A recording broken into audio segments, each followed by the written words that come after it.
What is up, everybody? Welcome back to Raw Talk. I'm Logan Rivera, and we are officially just under 2 weeks away from SummerSlam, August 2nd, and tonight's Raw. Yeah, tonight made things very, very personal. We're gonna talk betrayals, mind games, title implications, and honestly, I think we may have just seen the moment that changes the entire SummerSlam main event forever. But we gotta start at the beginning. The Intercontinental Champion Rob Van Dam opened the show against Wade Barrett, and I was honestly shocked this wasn't saved for SummerSlam. The title wasn't even on the line, which makes this even more interesting, because it tells me this rivalry isn't finished yet. And this match wasn't just physical, it was psychological. Late in the match, RVD just walked out. He straight up left the ring and started heading up the ramp, and for a second, everyone was confused. Was he quitting? Was he hurt again? Was he done? But Wade Barrett took the bait. He chased after him, he let his emotions take over, and that's when RVD struck. Boom. Turns around. Sucker punch right to the jaw. Completely outsmarted him. That right there is veteran instinct. That's ring IQ. That's a champion knowing exactly how to manipulate his challenger.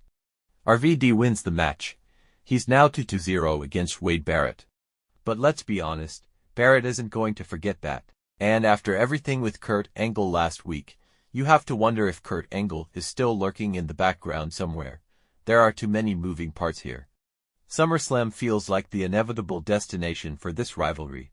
The only question now is, does Wade Barrett finally get his hands on the Intercontinental Championship? Or is RVD just operating on another level right now? Then we had the Raw Tag Team Champions, Kevin Owens and Sami Zayn, taking on Los Lotharios. Non-title match, but this was about momentum. Enko and Sami, once again, proved why they are the champions. They're aggressive, they're smart, and most importantly, they know how to win. But the real moment came after the match. Evolution came out. Randy Orton, Carmelo Hayes, Mr. Money in the Bank himself. They didn't even need to say anything. Their presence said everything. They're coming for the titles, and honestly, this might be the perfect moment for Evolution to take over completely. Think about it. Carmelo Hayes and Randy Orton could win the tag titles. Triple H could win the Universal Championship later that night at SummerSlam. Evolution could walk out of SummerSlam holding all the gold on Raw. That's not just dominance. That's control. That's power. Then we saw Sasha Banks pick up her first win since returning, defeating Asuka and Liv Morgan in a triple threat match. This felt more like a momentum builder than anything else. Just reminding everyone that Sasha Banks is still Sasha Banks. But the real question is, where does she fit into SummerSlam? Because later in the night, Bayley defeated AJ Lee again, thanks to Damage Control being involved at ringside.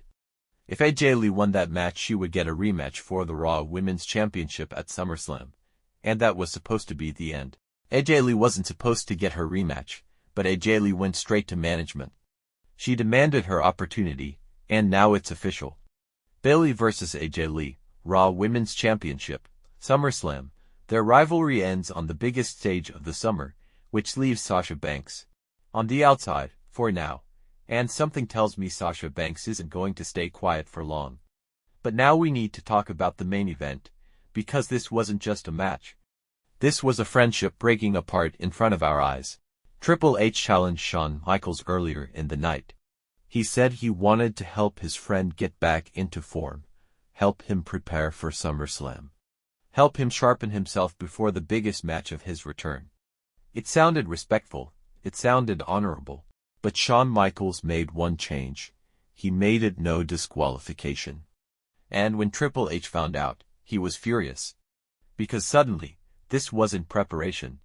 This was war. And the match itself, it was chaos. Steel steps, chairs, kendo sticks, announce tables. These two threw everything at each other.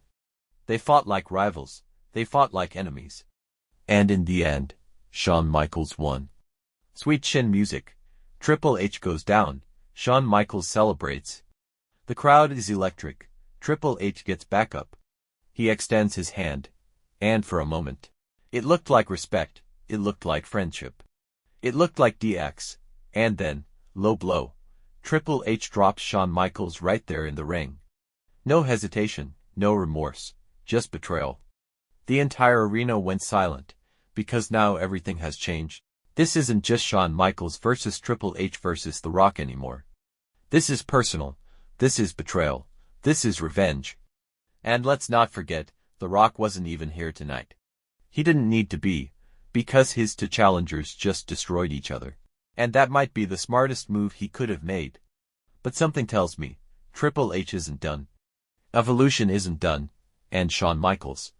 He just learned the hard way that Triple H never does anything without a plan. SummerSlam, August 2nd, Universal Championship, The Rock, Shawn Michaels, Triple H. Honestly, how does anything top that? This could be the biggest match in this Universe mode's history. And now, it's not just about the championship. It's about betrayal. It's about power. It's about proving who truly runs Monday Night Raw.